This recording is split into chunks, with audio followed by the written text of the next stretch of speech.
Hello everyone! Magandang araw sa inyong lahat. Hello po! Welcome back sa ating channel.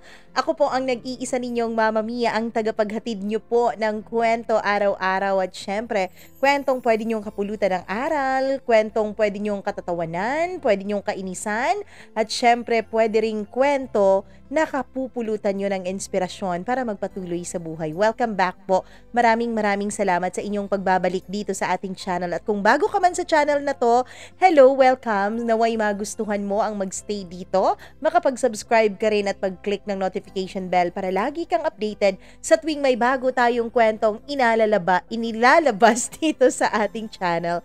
Maraming salamat po sa inyong lahat. Ako, marami na po tayo and lubos po akong nagpapasalamat na sisiyahan mula sa kaibuturan ng aking puso dahil lagi po kayong nandyan at lagi niyo po akong pinapasaya, lagi niyo po akong sinusuportahan. Thank you so much. At syempre bilang ganti, babasahin natin yung ilan sa inyong mga messages at mga pa-shoutout. Hello kay Rowena Mendoza, maraming salamat sa taga Sabrina Printing for Bulacan, from Bulacan siguro to, Pampanga po sa work naman. Hello sa inyo. Jocelyn's channel, maraming salamat. Mukhang naging busy ka kasi ngayon lang kita nakita ulit. Jeanette Ramos, maraming thank you. And happy birthday, happy 50th birthday sa asawa niyang si June Baniaga. Oh, birthday raw kahapon. Happy birthday po, belated. Helen Bacaron, Helen of Makati, Rockwell area. Maraming salamat po sa mga taga Makati. Thank you so much sa inyong suporta. Rowena Tuan, maraming salamat po. Hello raw sa asawa niyang si Roy Francisco ng Golden Baya Enterprises. Thank you so much. Maraming salamat kay Ginaline Ulep. Oh, thank you so much sa iyo and sa mga taga Isabela. Listening daw siya from Dubai. Hello sa mga OFWs natin sa Dubai. Sa Chazi Chai, Joanne Sarmiento, maraming salamat sa mga taga Hong Kong. Thank you so much po sa inyong pagkikinig. Sa walang sawa niyo pong pagsuporta sa atin. Colasio, maraming salamat. Ayon, amping ka rin. Gina Luis, thank you so much. Hello din kay Ray Miranda. Maraming salamat sa iyo. Sa mga taga Umingan, Pangasinan, Orgula family, Maricel Orgula na laging nakikinig sa atin at ginagawang tambayan, ginagawang libangan ng ating kwento. Maraming salamat sa mga OFWs natin dyan sa may Kuwait. Thank you so much. Ma'am, she say wonder kasambahay. Hello po, hindi raw siya nakatagap ng notification ni YouTube. May mga pagkakataon po talaga na gano'n. Hindi po nagno-notify si YouTube. So kung may oras kayo at oras, alam nyo na taga-upload na natin ng oras na yon, o bisitahin nyo na lang yung channel natin. LV Lapot, maraming salamat. Maraming thank you din kay Josephine Libria from Danao City, Cebu. It's me, Irene. Hi sa'yo. Maraming salamat. Happy 10th monthsary sa my love na si Romy Baktol, listening from Riyadh. Oo. Sino kaya itong nagpapaano?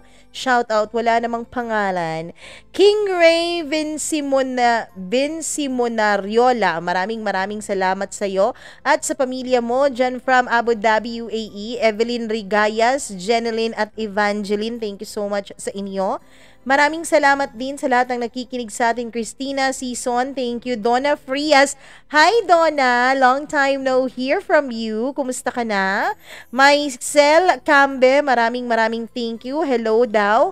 Kay Leona, Chris, Jennifer, Nicole, Liza, Ira, L.A., Erica, Elaine, Isay, Ana, Tita Be, at sa kanilang admin na sina Angel, Eliza, and Chelo or Chilo. I don't know how to pronounce the name. Hello din kay Rose. Ayan, maraming salamat. Candelaria, Oria Alex de Dios, maraming salamat sa iyo. Jenny V. Pineda, Jay Ranoy, Elsa Punzalan, thank you. Doris De Leon, Lizzie Locapa, Judith Pagit, Jovi Oreno, Mary Sanapan, maraming salamat sa asawa niya raw na si Claudie Apan at sa anak niyang si Chloe Apan. Thank you so much sa inyong pakikinig. Liza Bilbar, thank you so much po sa inyong walang sawang pagsuporta dito sa ating channel. Naku, maraming salamat po talaga At naway hindi kayo magsawa sa pagsuporta dito sa atin. And syempre, para hindi kayo magsawa, nako, punta na tayo sa inyong mga paborito. Syempre, ang ating mga kwento. Nako, itong kwento na ito ay talaga namang nakakapagbagbagbag damdamin, charot. Alam ko, maraming nakakaranas nito, maraming dumadaan sa ganitong sitwasyon. Lalong-lalo na yung mga may asawa. Nako, atin pong umpisahan ang paborito niyong programa. Ito po, ang Dear Mama Mia.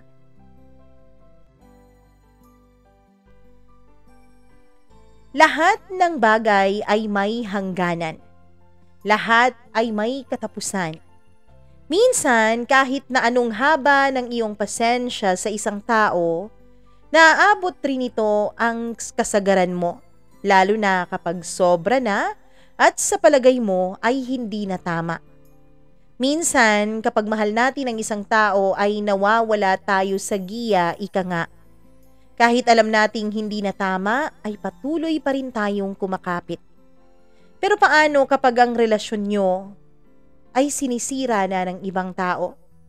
Ipaglalaban mo pa rin ba ito o hahayaan mo na lang na masira ang lahat?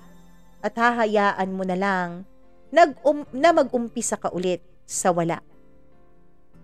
Dear Mama Mia, magandang araw po sa inyo, lalong-lalo na sa mga katulad kong suking-suki niyo po sa inyong mga storya bawat araw.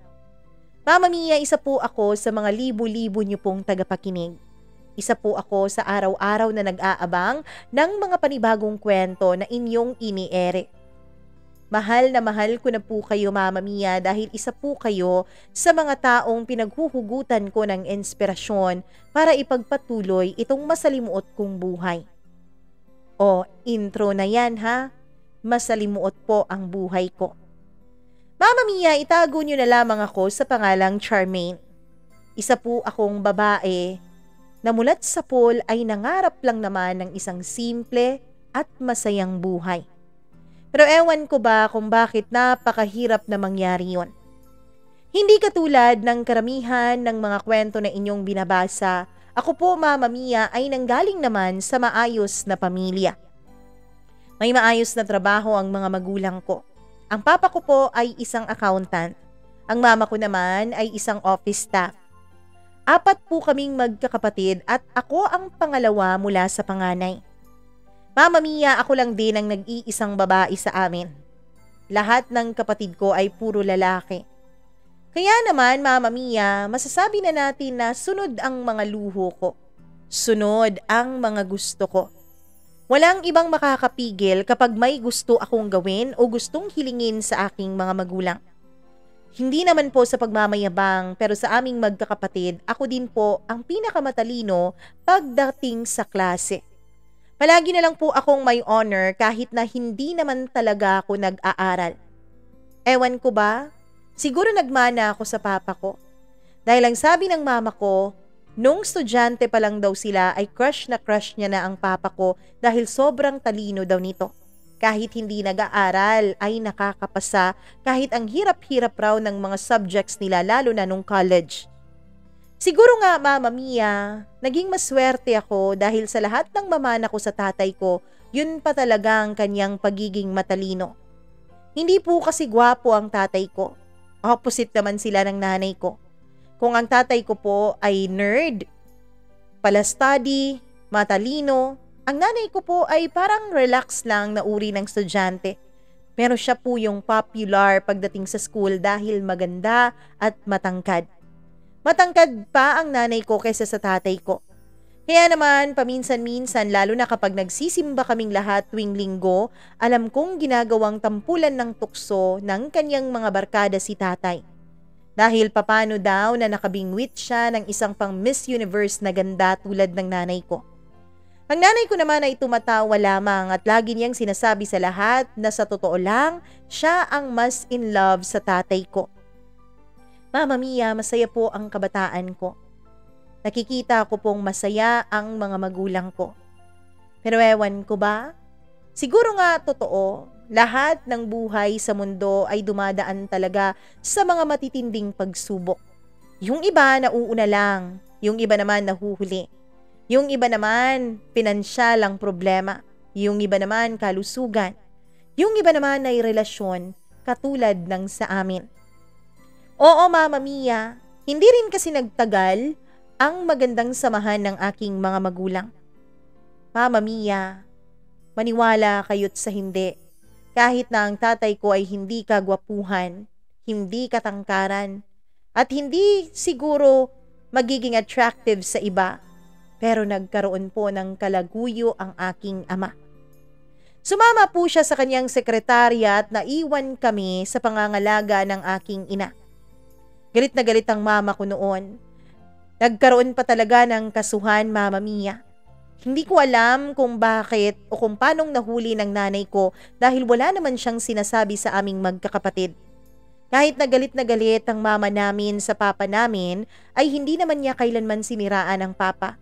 Lagi niyang sinasabi na hindi man daw naging mabuting asawa ang papa namin sa kanya, ay naging mabuti namang ama daw ito sa amin.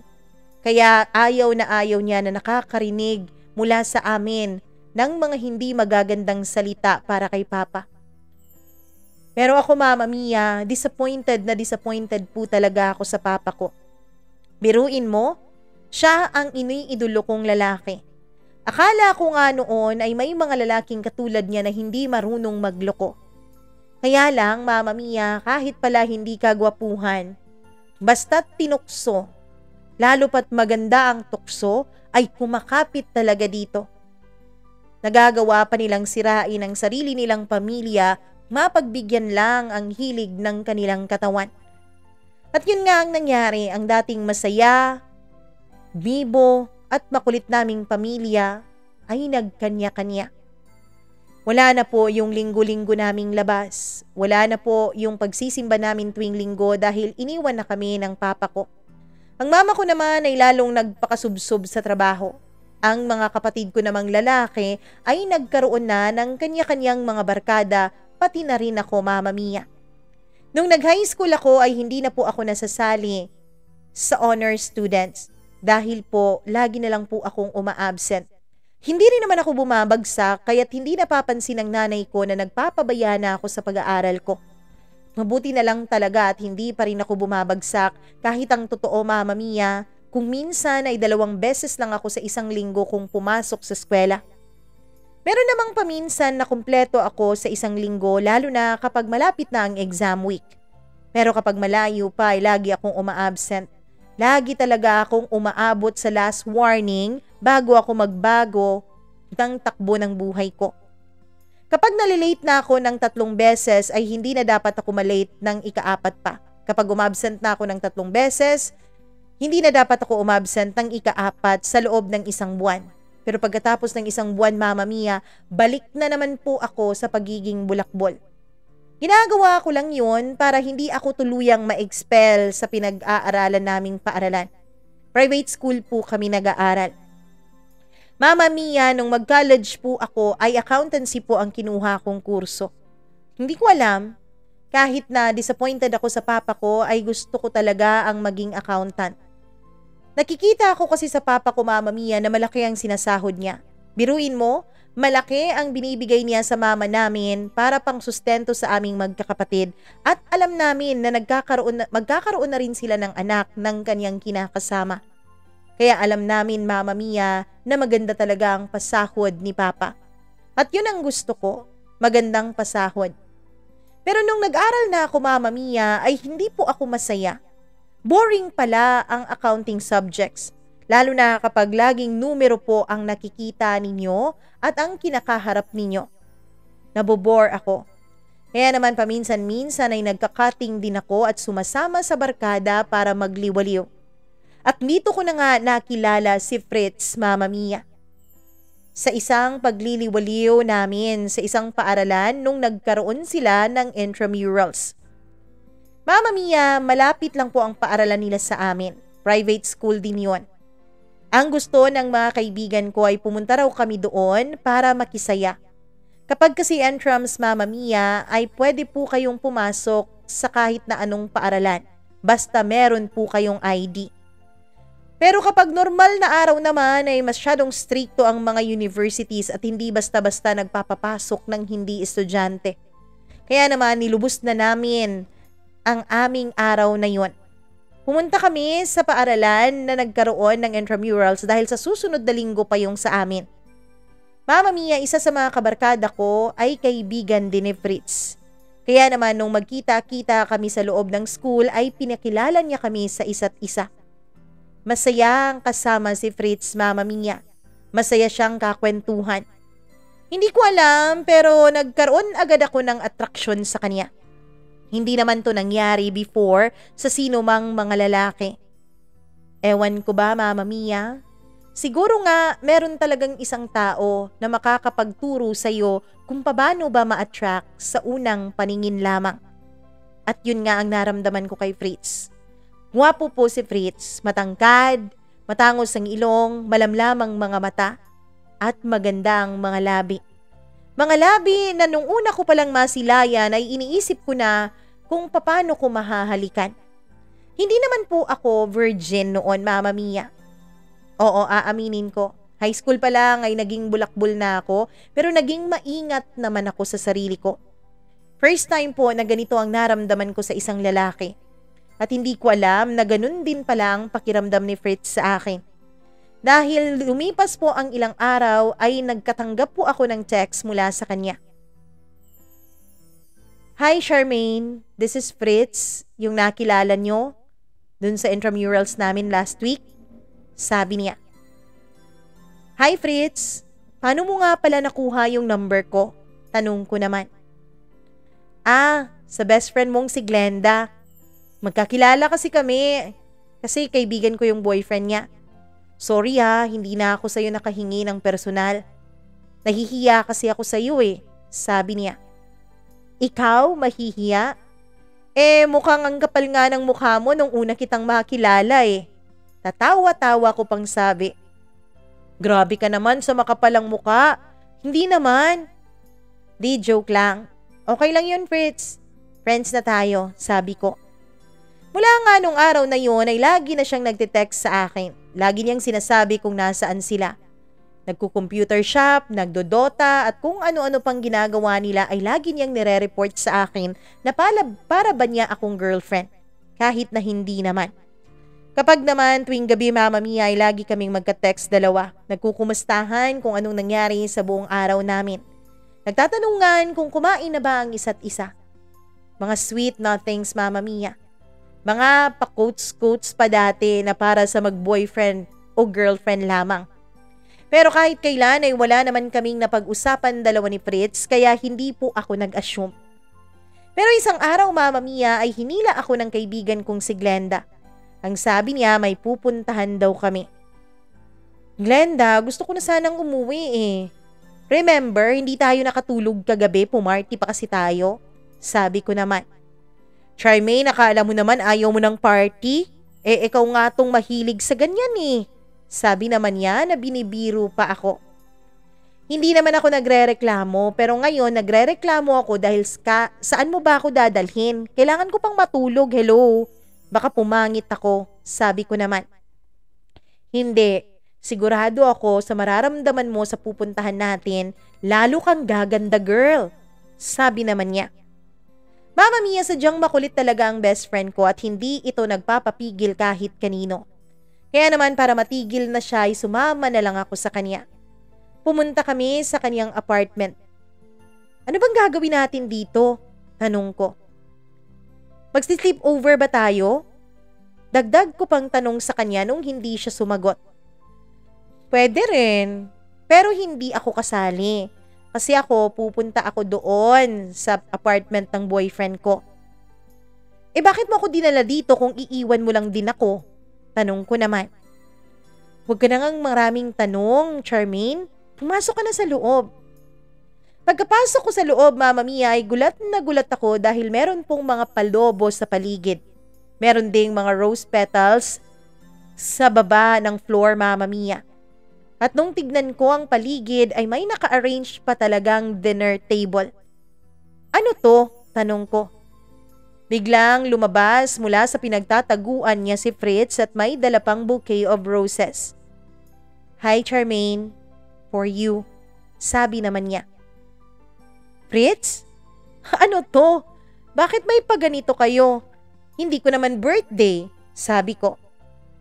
"Hindi naman kailangang birthday para maiparamdam ko sa iyong mahalaga ka sa akin, di ba?"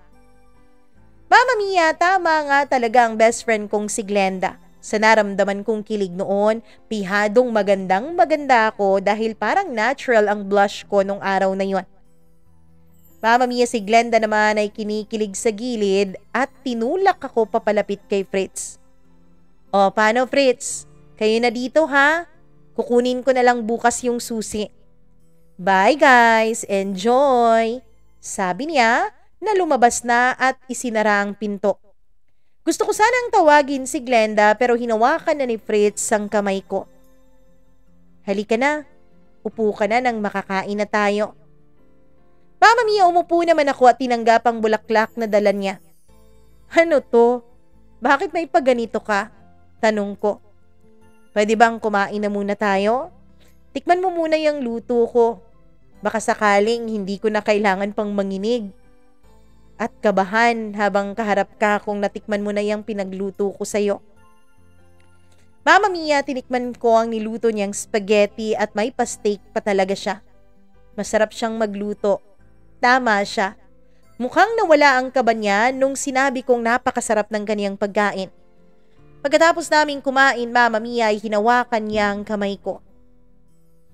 "Charmaine, alam mo ba nung una pa lang kitang nakilala ay gusto na agad kita? Una pa lang na nasilayan ng mga mata ko ang maganda mong mukha, hindi na kita makalimutan. Kaya naman humanap talaga ako ng paraan para makuha ko yung number mo. Buti na lang talaga at nandun si Glenda. Buti na lang at binigay din niya. Charmaine, gusto ko kita. Pwede ba kitang maging girlfriend?" Diretsahan niyang tanong. Ako naman, Mama Mia, napapalunok na rin ang sarili kong laway. Hindi ko alam kung paano siya sasagutin. Yung mga lalaki naman kasi na nagdaan sa buhay ko nung high school at nung unang mga taon ko sa college ay hindi naman ganon kung manligaw. Konting usap lang, agad-agad nang nagiging kami. Pero Mama Mia, hindi naman tumatagal ng ilang buwan ang relasyon ko sa mga yun dahil hindi ko naman talaga sila gusto. Parang trip lang, ganon. Pero iba itong nangyayari ngayon kay Fritz. Kaya naman, Mama Mia, hindi ko talaga alam kung paano mag-react. Naging honest ako sa kanya. Sinabi ko sa kanya lahat ng mga naging karanasan ko.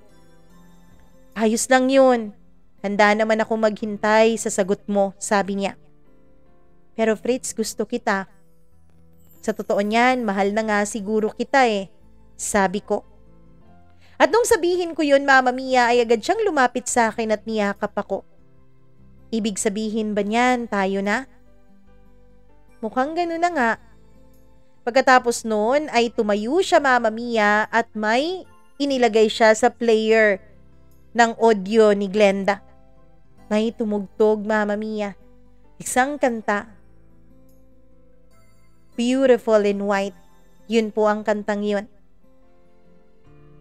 Tinayo niya ako at isinayaw niya ako. Tumatawa pa ako noon dahil pakiramdam ko ay corny ang kanyang ginagawa. Pero ang totoo, Mama Mia, kahit na corny sa pakiramdam ko, ay mahal na mahal ko naman ang lalaking gumagawa nito. Kaya masaya ako noon. Nagalikan kaming dalawa, Mama Mia. Naupo kami sa may sofa at itinuloy ang aming halikan. Nagmomol kami noon. Sa mga hindi nakakaalam, ang momol po ay make-out lang. Hanggang dun lang.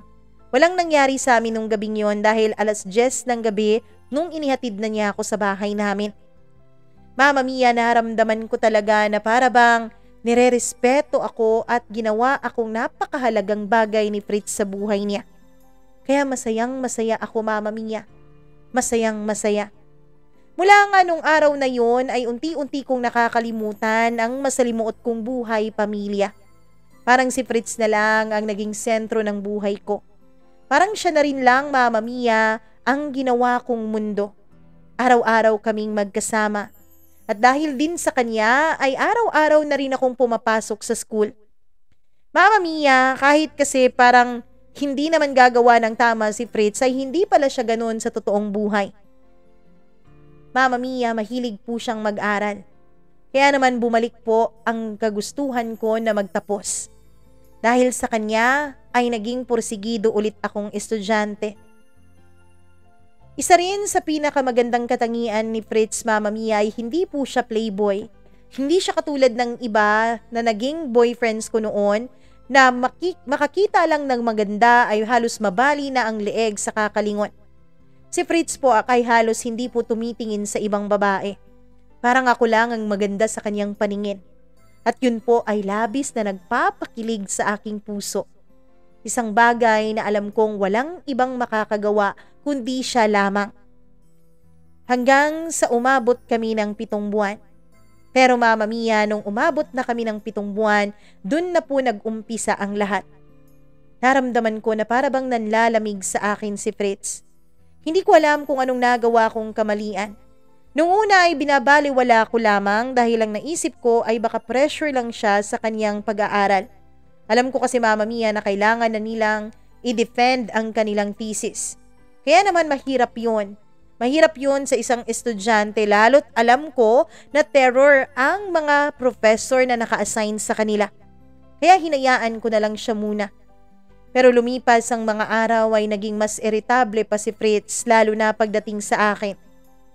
Mama Mia, umiiyak na ako noon ng palihim kung bakit bigla na lang nagbago ang boyfriend ko. Bakit naging ganito na siya? Lalo pa akong umiyak nung naramdaman ko Mama Mia na parang may mali sa katawan ko. Hindi na kasi ako dinadatnan. Well, hindi naman nabago yun dahil Mama Mia, hindi naman talaga regular na dumadating ang monthly period ko. Kaya ang naisip ko noon ay baka wala lang yun. Pero naging masyado na akong sensitive. Konting kibot lang ni Fritz ay nasasaktan na ako at umiiyak na ako. Konting kibot lang ng mga pinapanood kong movies ay naiiyak ako kahit hindi naman ako ganun noon, Mama Mia. Kaya may pakiramdam ako na iba na yon. Isang araw ay hindi ako pumasok sa eskwela. Bagkus ay pumunta ako sa isang pharmacy, nagsuot ng civilian para hindi halata na estudyante pa ako. Mama Mia, bumili din ako ng 2 pregnancy test kit na magkaiba ang brand. Nais ko munang makasigurado. Nais kong siguraduhin sa sarili ko na totoo ba ang hinala kong buntis ako. Pero tulad nga ng hinala ko, Mama Mia, may mga pagbabago nga sa aking katawan. At nalaman ko rin na buntis ako, Mama Mia. Buntis ako sa anak namin ni Fritz. Takot na takot ako noon. Paano na lang ang magiging kinabukasan ko? Pero naniniwala ako, Mama Mia, na mahal ako ni Fritz. Naniniwala akong hindi niya kaya na talikuran ako sa ganitong mga pagkakataon at panahon. Naniwala ako na mahal niya ako. Pero Mama Mia, bago ko pa man masabi kay Fritz ang totoo, ay isang text message na ang natanggap ko mula sa kanya. Sorry Charmaine, pero kailangan na nating tapusin ang relasyon natin. Sensya ka na. Hindi na tayo magkikita pang muli. Mag-ingat ka ha. Alagaan mo ang sarili mo. Mahal kita. Paalam. Mama Mia, hindi ko alam kung nananaginip ako noon. Sobrang sikip ng dibdib ko. Hindi ko maipaliwanag ang naramdaman ko. Tinawagan ko si Fritz pero cannot be reached ng kanyang telepono. Tinext ko siya ng tinext, mga mahahabang paragraph, Mama Mia. Sinabi ko rin doon na buntis ako pero wala akong natanggap ni katiting na reply mula sa kanya. Nahihirapan ako noon, Mama Mia. Isa po akong 2nd year college. Paano ko ba bubuhayin ang anak ko? Paano ko ba sasabihin sa mama ko na binigo ko siya? Na hindi na ako makakatapos ng pag-aaral dahil nabuntis na ako ng maaga. Inisip ko pa noon ang sinabi ni Glenda nung malaman niyang nangyari sa akin. Nagsuggest kasi si Glenda, Mama Mia, na hanggat maaga pa at hindi pa halata ang tiyan ko at dugo pa raw ang nasa tiyan ko at hindi pa bata, kailangan na muna daw namin yung tanggalin para nang sa ganon ay huwag masira ang kinabukasan ko. Ang totoo niyan, Mama Mia, ay pumunta kami sa isang albularyo. Takot na takot ako noon dahil malayong malayo ang lugar na yon. Marami pang kahoy sa paligid. Para bang yung nakikita mo sa mga horror movies? Ganun na ganun, Mama Mia. Gusto ko nang umatras nung makita ko ang daan papunta doon sa bahay ng albularyo. Pero pinilit ako ni Glenda. Ang sabi niya, yun lang ang tanging paraan para masolusyonan ang aking problema. Sigurado ka ba talaga, Glenda? Anong gusto mo? Mapahamak ka. Anong gusto mo? Hindi ka makatapos ng pag-aaral mo. Magiging madalaga kang ina. Gusto mo ba yun? Alam mo, Charmaine, baka dahil dun, masira pa ng tuluyan ang buhay mo eh. Baka wala nang magkagusto sa'yo kapag dalagang ina ka na. Natakot ako sa sinabi ni Glenda kaya naman sumama na ako sa kanya, Mama Mia. Kahit na napakahirap ng daan papunta doon sa bahay ng albularyo at nakakatakot talaga. Nung nakapasok na kami sa loob, ay nakita ko po ang iba't ibang bote na may kung ano-anong mga halamang gamot. Meron pang mga bote, Mama Mia, na para bang may kung anong laman sa loob na hindi ko maipaliwanag. Natatakot ako at hinawakan ko ng mahigpit ang kamay ni Glenda. Mama Mia, ang sabi ng albularyo sa amin ay hindi ko raw kailangan na ipahilot ang tiyan ko dahil maliit pa naman daw ito. May binigay siya sa akin na halamang gamot na nakababad sa kung anuman yon na uri ng oil. Ang sabi niya, inumin ko raw yun mamayang gabi at kinabukasan ay wala na raw ang problema ko. Nagbayad kami doon sa albularyo at kinuha na namin ang binigay niyang gamot. O ano girl, iinumin mo na ba yan ngayon o mamaya na lang pagdating mo sa bahay niyo? Mamaya na lang. Baka kasi anong mangyari sa akin dito sa daan, sabi ko. Okay, sige, pero balitaan mo ako ha, sabi ni Glenda. Mama Mia, 2 oras na akong nakahiga sa kama ko. Hawak-hawak ang boteng binigay sa akin ng albularyo. Tinitingnan ko yon. Parang may mga halamang gamot sa loob. Hindi ko alam kung iinumin ko ba. Nung binuksan ko yon, Mama Mia, ay hindi ko talaga matake yung baho. Napakabaho niya. Hindi ko alam kung saan yun galing. Hindi ko rin alam kung ano yung mga halamang gamot na nandoon. Pero Mama Mia, sa mga kaidaran ko, kilala po ang albularyo na yon na tumatanggal ng kanilang problema. At alam niyo na kung anong problema ang tinutukoy ko. Nung akmang iinumin ko na, Mama Mia, ay para bang natakot ako bigla at nabitawan ko yon at nagkalat pa sa sahig. Nung nabitawan ko yon ay naisip ko, baka ayaw ng Diyos na ilaglag ko ang anak na dinadala ko sa sinapupunan ko. Kaya umiyak na lang ako ng umiyak noon. Nilinis ko ang nabasag na bote at nilinis ko rin ang oil na natapon sa sahig. Ilang saglit pa ay tumawag sa akin si Glenda. Tinatanong kung ayos na ba at nainom ko na ba ang gamot. Sinabi ko sa kanya na hindi ko kaya at tinapon ko ang gamot na yon. Charmaine, baliw ka ba? Nais mo talagang masira ang buhay mo, sabi niya. Hayos lang ako. Kakayanin ko to. Sabi ko sa kanya bago ko binaba ang tawag. Mama Mia, narinig kong may humintong sasakyan sa harapan ng gate namin. Alam ko ang mama ko na yon.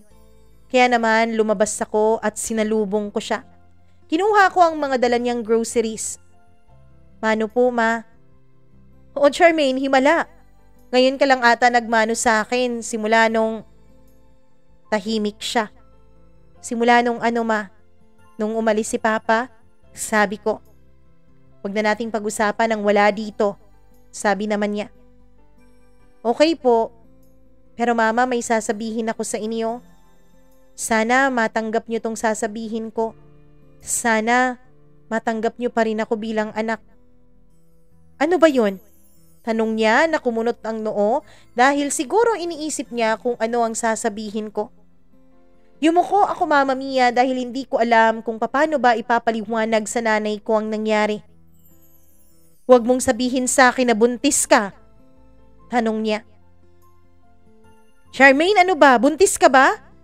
Ulit niya sa tanong niya nung hindi ako sumagot.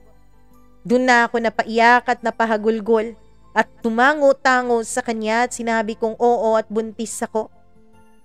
Mama Mia, nagalit ang nanay ko at nasampal pa niya ako pero hindi ko siya sinisi dahil alam kong mali ang ginawa ko. Tinanong niya ako kung sinong ama pero ang sabi ko na wala na ito na parang bula. Galit na galit ang mama ko noon na halos siguro nagising ang mga kapitbahay namin sa sobrang lakas ng boses niya. Yung mga kapatid ko ring lalaki ay nagsilabasan sa mga kwarto nila. Galit na galit din sila Mama Mia nung nalaman nila na buntis ako, lalong-lalo na ang kuya. Tinanong niya kung nasaan ang ama ng pinagbubuntis ko dahil papanagutin niya raw ito. Pero, Mama Mia, wala akong masabi dahil hindi ko naman alam kung nasaan si Fritz. Hindi ko alam kung saang lupalop na siya nilagay ng Panginoon. Pagkatapos noon kahit galit na galit ang mama ko, ay sinuportahan pa rin niya ako. Pinagpatuloy ko ang pag-aaral ko hanggang matapos ko ang second year. At pagkatapos noon Mama Mia ay hindi na muna ako nag-aral. Nag-focus na lang muna ako sa pagbubuntis ko. Ako na lang muna ang nag-aalaga ng bahay namin. Samantalang yung mga kapatid ko ay nag-aaral at yung nanay ko naman ay nagtatrabaho. Hanggang sa makapanganak na ako Mama Mia. Babae po ang naging anak ko. Napakaganda niyang bata, manang-mana siya sa tatay niya. Pero Mama Mia, hindi ko na alam kung saan hahagilapin noon si Fritz. Ang sinabi ko noon sa sarili ko ay magpo-focus na lang ako sa anak ko. Hindi ko na lang iisipin kung nasaan ang ama nito. Lumipas ang maraming taon. Hanggang sa naging 4 years old na ang anak ko at naisipan ko nang magtrabaho. Ang gusto sana noon ng mama ko ay magpatuloy ako sa pag-aaral pero nahiya na ako Mama Mia. Sinabi ko wag na dahil mapapagastos pa kami kung kukuha kami ng mag-aalaga sa anak ko. Kaya nung medyo malaki-laki na siya at naiiwan ko na sa pinsan ko ay naghanap ako ng trabaho. Naging cashier po ako sa isang department store. At dito ko po nakilala si Marlon Mama Mia. Isang araw, dun po ako na-assign sa women's section. May lumapit sa aking lalaki. Hindi katangkaran pero gwapo naman. Hi miss, pwedeng magtanong? Tanong niya. Yes po sir, ano po yun? Kasi miss, may regaluhan sana akong babae. Yung nanay ko, birthday kasi niya. Ano kayang magandang panregalo dito? Ano po bang gusto niyo sir? Sapatos, damit, bags? Ikaw miss, ano bang gusto ng nanay mo? Well, magkaiba naman tayo ng nanay sir, kaya hindi ko alam kung anong magugustuhan ng nanay nyo. Pero, kung bilang babae tatanungin nyo ako, mas magugustuhan siguro ng nanay nyo ang bag, lalo na kung nagtatrabaho siya. Kasi magagamit niya ito araw-araw. Ay, tama ka nga. Sige, yan na lang. Ano bang pinakamagandang bag nyo dito? Eto po sir, para sa mga office girls. Bagay po ito, pwedeng lagyan ng laptop, ng lunchbox at ng kung ano-ano. Marami akong pinakita sa kanyang bag, Mama Mia, at 2 po ang binili niya. Pagkatapos noon ay sinamahan ko na siya sa may counter para magbayad. Pagkatapos niyang magbayad ay pinuntahan pa niya ako at hiningi ang number ko. Huwag kang mag-alala, single naman ako. Sorry sir, pero hindi po kasali sa trabaho ko yung pagbibigay ko ng personal kong numero. Pasensya na po kayo. Sabi ko sabay talikod. Akala ko noon Mama Mia ay hindi na siya magpapakita ulit pero kinabukasan ay nandun ulit siya sa store at kinukulit ako sa number ko. Inantay pa niya talaga na mag-break ako Mama Mia.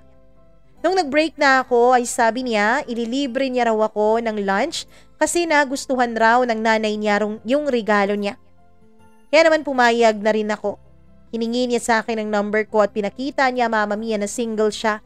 Lahat ng social media accounts niya ay pinakita niya sa akin.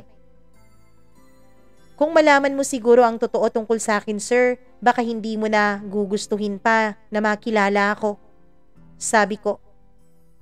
Una sa lahat, wag mo akong tawaging sir dahil hindi mo naman ako boss. Marlon na lang, sabi niya. Ikalawa, ano bang sikreto mo na akala mo mataturn off ako? Kinuha ko ang cellphone ko, Mama Mia. Pinuntahan ko ang gallery at pinakita ko sa kanya ang mga pictures ng anak ko. Yan po ang sikreto ko, yang anak ko. Wow, may anak ka na? Hindi halata ha? Pero napakaganda ng anak mo. Maganda siya, yung mga mata niya mana sa'yo. Siguro nga po sir, mata lang ang nakuha niya sa akin. Kasi yung mukha niya, kamukha talaga ng tatay niya, sabi ko habang tumatawa. Nasaan ba ang tatay niya if you don't mind? Sabi niya. Hindi ko alam eh. Baka patay na? Sabi ko naman ng pabiro. Tumawa naman siya Mama Mia at muli niyang hiningi ang number ko. Hindi ako madediscourage dahil dito. Ang totoo niyan ay mas humahanga ako sa'yo. Charmaine, right? Sabi niya. Yes po sir, Charmaine po. Pwede bang mahingi na ang number mo ngayong alam ko ng sikreto mo at hindi naman ako na turned off? Mama Mia, dahil napabilib niya ako ay binigay ko rin sa kanya ang numero ko. Pagkatapos ng trabaho ko nung araw na yon ay bigla akong nakatanggap ng tawag sa kanya. Sabi niya na sa labas raw siya ng mall at inaantay niya ako. Mama Mia, sa unang pagkakataon ay sumakay ako sa kotse niya. Hinatid niya ako sa bahay. Doon ay nakapag-usap sila ng nanay ko. Mama Mia, marespetong tao si Marlon. Isa po siyang nautical graduate. Seaman po siya, Mama Mia. Nung una ay nag-hesitate pa ang mama ko. Lagi niyang sinasabi na yung iba nga na nasa harapan pa naming mga babae ay naloloko pa kami, paano pa kaya yung malayo sa amin? Pero laging sinasabi ni Marlon, Mama Mia, na iba siya, na hindi niya ako lolokohin, na mahal niya ako. Pinatunayan naman niya yon sa ilang araw at ilang linggo niyang panliligaw sa akin. Kahit nung nakasakay na siya ng barko ay hindi ko pa rin siya sinasagot, pero araw-araw pa rin siyang tumatawag sa akin. Nakikipag-usap sa anak ko, sa nanay ko, sa mga kapatid ko. Kinikilala niya ang buong pamilya namin. Mama Mia, masaya ako. Masayang-masaya ako dahil nakikita kong magandang impluwensya si Marlon. Hanggang sa sinagot ko na siya nung bumaba na siya ng barko. Pero pagkasagot ko pa lang sa kanya ay agad nga akong inayang magpakasal. Tumawa naman ako at ang sabi ko wag na muna, sa susunod na balik na lang niya. Nung bakasyon niya, Mama Mia, ay kaming dalawa ang laging magkasama. Pinakilala na rin niya ako sa nanay niya. Aaminin ko, Mama Mia, hindi naging maganda ang aura ng nanay niya sa akin pero ang sabi naman ni Marlon ay ganun lang daw talaga ito. Mawawala din daw ito kapag nalaman niya na mahal namin ni Marlon ang isa't isa. Naging strong po ang relasyon naming dalawa ni Marlon. Kahit po malayo siya sa akin, ay lagi naman niya akong ina-assure at lagi niyang pinapakita sa akin na ako lang ang nag-iisang babaeng mahal niya. Hanggang sa pagbalik niya nga sa susunod, Mama Mia, ay nagpakasal na kaming dalawa. Nung una ay ayaw pumayag ng kanyang ina dahil masyado pa raw maaga at hindi pa namin kilala ni Marlon ang isa't isa. Pero naging mapilit si Marlon kaya wala na ring nagawa noon ang nanay niya, kundi pumayag sa kasal namin. Pero Mama Mia, nung ikinasal kami, ay ang gusto ng nanay niya ay doon na muna kami sa bahay nila tumira. Nag-iisang anak kasi si Marlon. Ang sabi ng nanay niya, si Marlon lang din daw ang magiging tagapagmana ng kanilang bahay. Kaya naman pumayag na ako noon kahit ang totoo, Mama Mia, ay ayaw ko. Ayoko rin kasi nabigyan ng aalalahanin ng asawa ko habang nasa barko siya. Nakakatakot kaya yon kapag nasa barko tapos marami pang alalahanin. Kaya naman pumayag ako, pero yun ang malaki kong pagkakamali. Dahil mula nung sumampa ulit ng barko si Marlon, Mama Mia, dun na nag-umpisa ang kalbaryo ng buhay ko. Araw-araw po akong inaaway ng nanay niya. Umorder ka lang ng pagkain, umorder ka lang ng kahit na ano ay aawayin ka na niya. Mama Mia, hati din kaming dalawa sa allotment ni Marlon.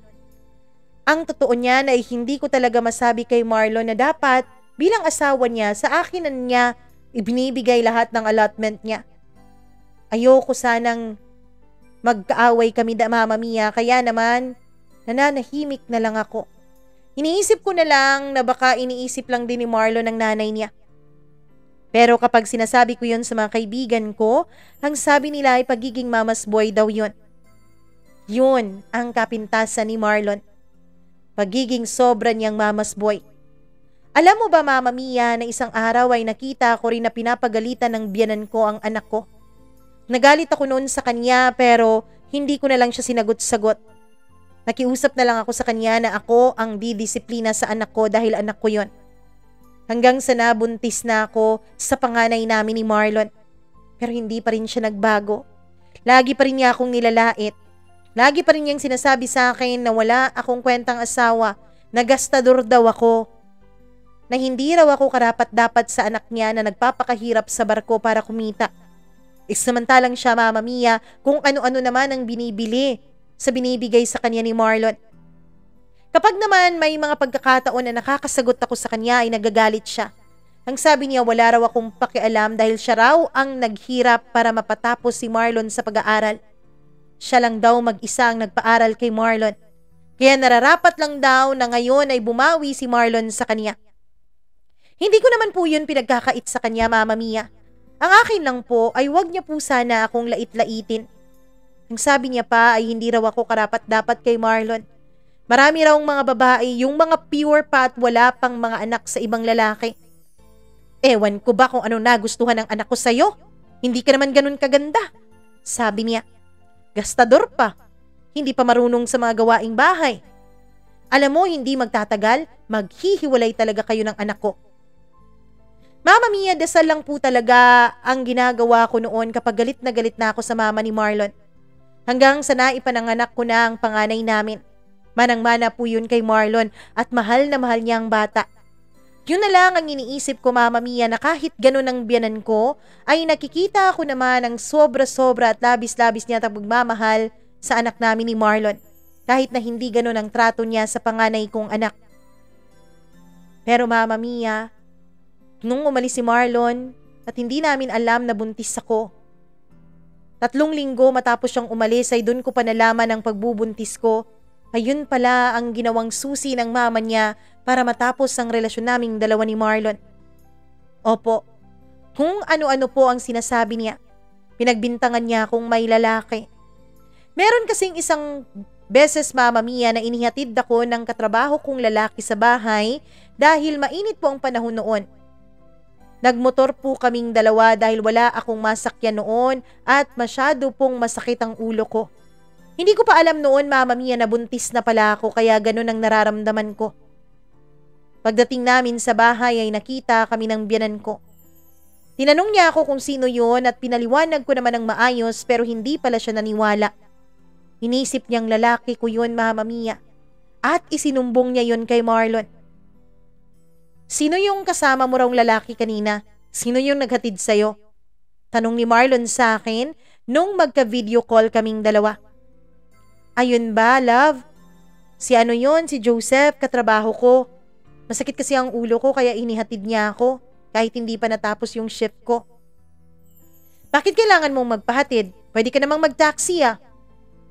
Kasi love, hindi ko nga kayang maglakad kanina kaya inalalayan na niya ako. Mama Mia, naging mainit ang ulo noon ni Marlon sa akin. Hindi ko alam na kung ano-ano na pala ang sinasabi ng nanay niya tungkol sa akin. Sinabi na pala ng nanay niya na hindi raw yun ang unang beses na nakita niya kaming dalawa ng katrabaho ko na magkasama. At nung nalaman ko nga na buntis ako at nung binalita ko yun kay Marlon ay parang hindi siya masaya. Hanggang sa tinanong niya sa akin kung totoo bang siya ang ama ng pinagbubuntis ko. Nainsulto ako noon, Mama Mia. Ano ba, Marlon? Bakit mo ba tinatanong ang bagay na ganyan? Sino pa bang magiging ama nitong pinagbubuntis ko, tanong ko. Ikaw ang nakakaalam niyan. Katawan mo yan, di ba? Sabi niya, naggalit na rin. Walang naging maayos na usapan sa amin nung araw na yon, Mama Mia, at nag-away lang talaga kami. At mula nga nung araw na yon ay araw-araw o halos kada video call namin ay away na lang din ang pinupuntahan. Hanggang sa wala na ring nangyaring maganda. Hanggang sa sinabi na sa akin ni Marlon, Mama Mia, na maghiwalay na raw kami at iwan ko raw ang anak namin sa kanya. Ayokong gawin yon. Ang sabi ko mag-usap kaming dalawa. Pero ang sabi niya, Mama Mia, hindi na raw kami mag-uusap pang dalawa. Ang sabi niya, sapat na raw ang mga ebidensyang naipakita sa kanya. Noon ko lang nalaman, Mama Mia, na pinasusundan pala kami ng mama ni Marlon. May mga pagkakataon na kapag magkasama kami ni Joseph ay pinapicturan niya kami sa kung sino man ang inuutusan niya para sundan ako. At yung mga pictures na yun ang binigay niya kay Marlon. Hindi pa ako umalis nun sa bahay nila dahil gusto kong mag-usap muna kami ng asawa ko. Pero wala pong nangyari dahil nung bumaba si Marlon ay hindi siya dumiretso sa bahay ng nanay niya. Hanggang sa tinawagan niya ako at sinabi niyang may iba na siyang kinakasama. Pag sabi niya, Mama Mia, humanap na raw ako ng matitirahan. Pumunta na raw ako dun sa Joseph na yon at dun na ako makisama. Pero wag ko raw isama ang anak niya. Pero hindi ko ginawa yon. Umalis nga ako sa bahay ni na Marlon pero binitbit ko lahat ng mga anak ko. Galit na galit sa akin ang biyanan ko, Mama Mia. At pinabarangay pa talaga niya ako at sinabing may iba akong lalaki kaya hindi ako karapat-dapat sa anak namin ni Marlon. Pero dahil nanay ako, at dahil below 7 years old pa ang anak ko, ay sa akin pa rin napunta ang custody nito nung tanungin kami ng mga taga-DSWD. Kaya walang nagawa si Marlon, Mama Mia, kundi sustentuhan na lang ang anak ko. Sa ganun po ang nangyari. Nagkahiwalay kami ni Marlon dahil na rin sa ina niya. Dahil na rin sa biyanan ko, Mama Mia. Masakit yun para sa akin. Lalong nasaktan ang ina ko, lalo na ang mga kapatid ko. Galit na galit sila kay Marlon at pinuntahan pa nila ito sa bahay pero wala nga ito doon. Hanggang sa nabalitaan namin na may iba na nga talaga siyang kinakasama. Yung ex niya noon, Mama Mia, na gustong-gusto naman ng nanay niya. Kaya wala ring nangyari sa aming dalawa. Tuluyan na nga kaming nasira ni Marlon. Mama Mia, nung naipanganak ko na ang bunso kong anak, ang bunso namin ni Marlon ay bumalik ako sa pagtatrabaho. Ang hindi ko alam ay dito pala talaga tuluyang magbabago ang buhay ko. Isang araw, Mama Mia, habang nagbabantay ako sa butik na pinagtatrabahuan ko, ay may isang lalaking lumapit sa akin. Charmaine? Charmaine, ikaw ba yan? Tanong niya.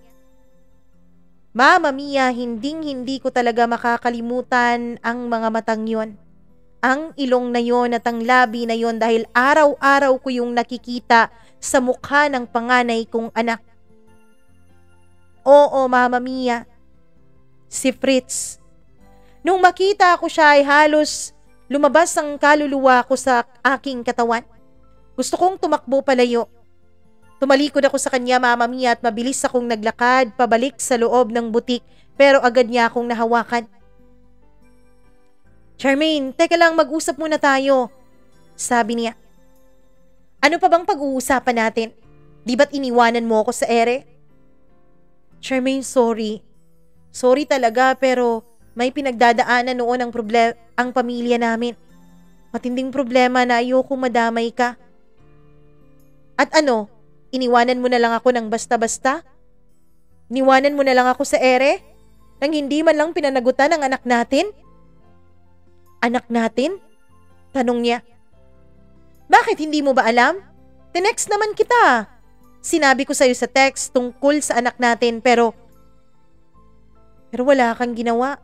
Hindi mo kami pinuntahan kahit alam mo kung nasa ang bahay kami naroon. Charmaine, hindi ko alam na nagkaanak tayo. Yung SIM card ko kasi ay tinapon ko agad pagkatapos kong tumext sa'yo noon. Meron kasi talagang pinagdadaanan ng pamilya namin. Napatay ng papa ko yung boss niya at wanted siya noon kaya lumayas kaming buong pamilya.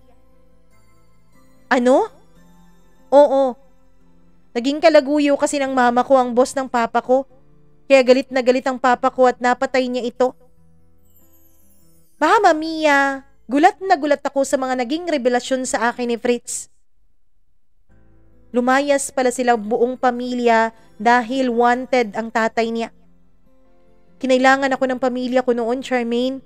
Pasensya ka na at iniwan ko kayo. Pero totoo bang may anak tayo? Pwede ko ba siyang makita? Pwede ko ba siyang makilala? Mama Mia, hindi ako pumayag. Tumanggi ako sa gusto ni Fritz. Pero naging makulit siya. Araw-araw niya akong pinupuntahan sa trabaho ko. Pero naging matatag ako, Mama Mia. Naging matigas ako. Ayoko na ng komplikasyon sa buhay ko. Hanggang sa isang araw, Nagulat na lang ako nung pagka-uwi ko ng bahay ay may sasakyan na nakaparada sa labas ng bahay namin at hindi yon ang sasakyan ng kuya ko o ng mama ko. Pagpasok ko sa loob ay gulat na gulat ako dahil nandoon si Fritz, kasama ang mga nakababata kong kapatid at kasama rin ang mga anak ko. Anong ginagawa mo dito? Tanong ko. Eto, nagpapakilala sa mga kapatid mo. Mama Mia, pilit ko siyang pinaalis dahil ayokong magkakilala sila ng nanay ko, pero dumating na ang mama ko ay hindi pa rin siya umaalis. Nagpakilala siya sa nanay ko pati na rin sa kuya ko. Pinaliwanag niya ang mga nangyari. Nasuntok pa nga siya ng kuya ko nung malaman nito na siya ang ama ng panganay kong anak. Pero Mama Mia, isang pangako ang binitawan ni Fritz sa harap nilang lahat. Na kahit kailan ay hinding-hindi na niya ako iiwanan, pati na ang anak namin at ang mga anak ko. Pero Fritz, kasal na ako, sabi ko. Kasal ka nga, pero may ibang kinakasama naman ng asawa mo, di ba? Mag-file ka na nga ng annulment at pakakasalan kita, sabi niya.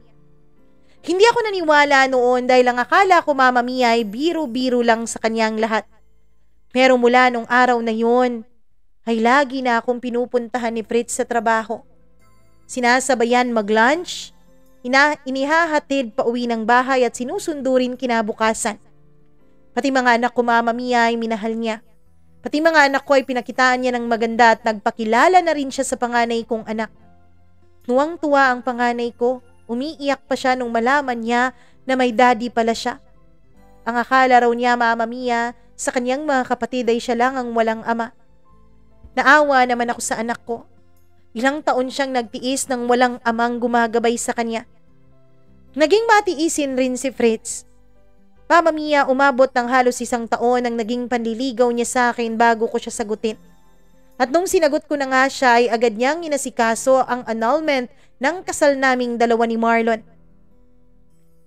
Mama Mia, hindi po naging madali ang buhay ko. Marami po akong pinagdaanan at alam kong marami pa akong pagdadaanan. Sa ngayon po ay on process na ang annulment namin ni Marlon. Meron na rin siyang mga anak na iba. Alam ko Mama Mia na hindi ito madali kasi wala naman talagang divorce sa Pilipinas. Annulment lang ang meron tayo. Marami ang kailangan patunayan kapag annulment ang gusto mo at magastos din. Pero andyan naman si Fritz. Siya po ang gumagastos sa annulment naming dalawa ni Marlon. Si Fritz nga pala Mama Mia ay isa ng engineer ngayon at malaki na rin ang posisyon niya sa kanilang kumpanya. Maganda rin ang kanyang sinasahod. Ang gusto niya sana Mama Mia ay mag-aral ako pero sabi ko ay magnenegosyo na lang ako kapag tuluyan ng na-annul ang kasal naming dalawa ni Marlon. Ayoko kasing bumili ng kahit na anong properties na magiging sanhi pa ng pagtagal ng annulment process, baka sakaling makishare pa si Marlon doon. Nakilala ko kasi ang mama niya bilang swapang kaya hindi malayong mangyari na ganun din si Marlon Mama Mia.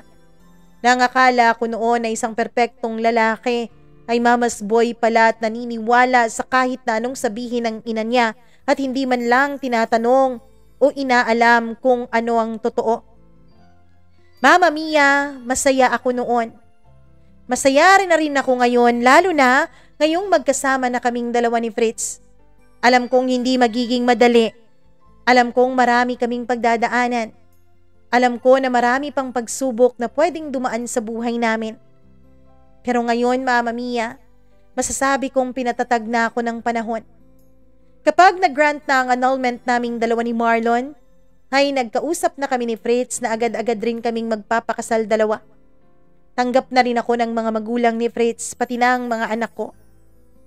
Hindi naman totoo Mama Mia na kapag single mother ka ay wala nang tatanggap sa'yo. Lalo na kapag magkaiba ang ama ng mga anak mo. Kapag merong inilaan ng Diyos sa'yo, kahit kailan ay wala talagang makakapigil noon. Kahit kailan ay walang makakakuha nun mula sa'yo. Kapag merong para sa'yo talaga at walang kahit sino na makakapigil para matupad ang kapalaran na itinadhana para sa'yo. Hanggang dito na lamang po Mama Mia at magandang araw sa inyong lahat.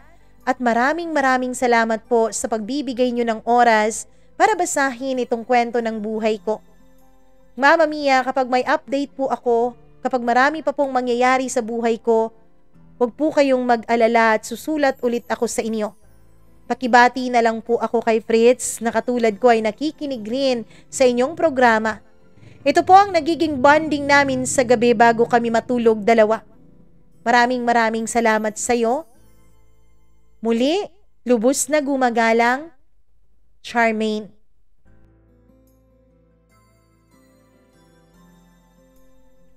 Napakaganda ng kwento ng buhay mo, Charmaine. Naging masalimuot man nung una, marami ka mang mga pinagdaanan, nagkamali ka man ng pagpili ng taong minahal. Dumating pa rin ang punto na nahanap at napatunayan mo sa puso mo kung sino talaga ang nararapat para dito. Tama ka nga. Huwag tayong masyadong mag-worry at mag-alala sa kahit na anong bagay dito sa mundo. Dahil kung ano man ang inilaan ng Diyos para sa iyo, kahit anong pigil ng tadhana, kahit anong pigil ng sino mang tao, wala talaga silang magagawa kung ito ang nilaan ng Diyos para sa buhay mo.